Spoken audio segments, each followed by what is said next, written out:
Right, today's going to be a bit of a rant, people. This is a subject that touched me deeply and I'd like to just jump straight into it. So, I am actually very disgusted with the police force in America right now.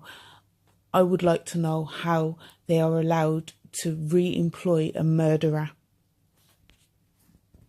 So I'd like to start with some facts about this officer before we get into it totally.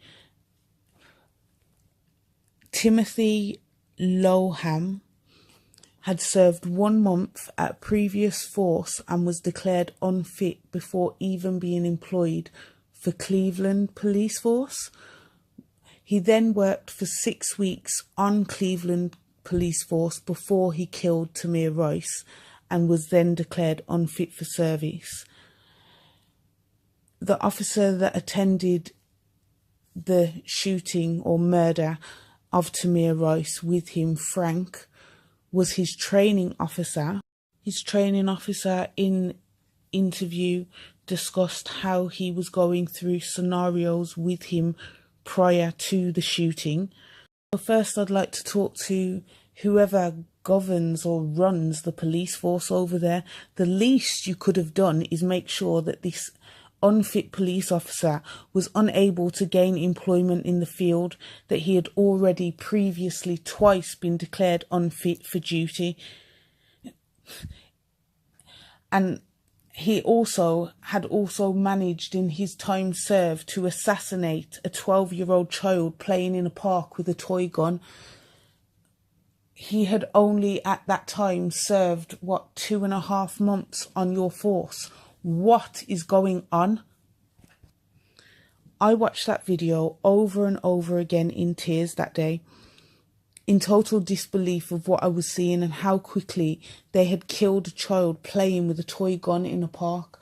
You would never understand the rage I felt to know from the UK that my brother, my younger brother, his life had meant so little to your government, to your country, that you literally declared it as, not even fit to be sent to trial. I sat there that day and watched what could have been my nephew, my brother, my cousin, my son be shot for an innocent game in a park.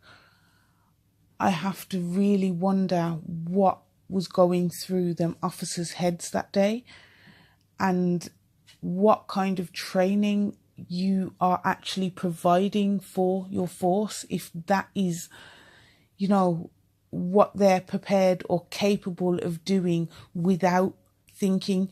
Most people would have shot for the leg. He actually shot in the right abdomen. He shot once, and Tamir suffered a hemorrhage before death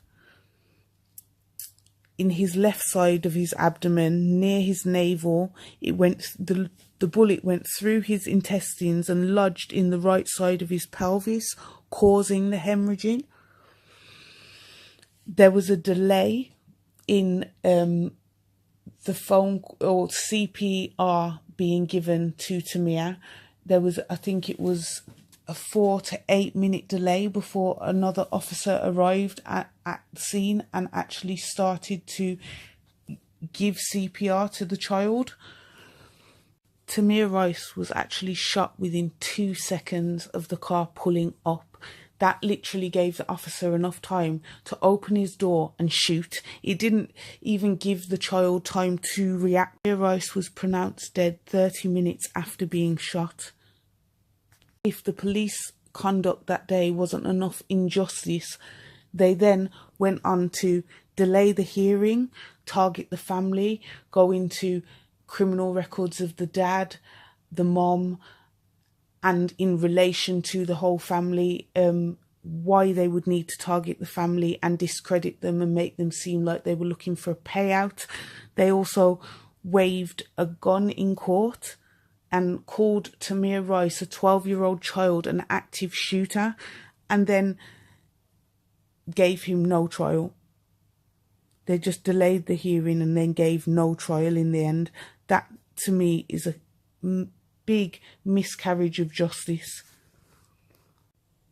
But then they do say there's nothing new under the sun.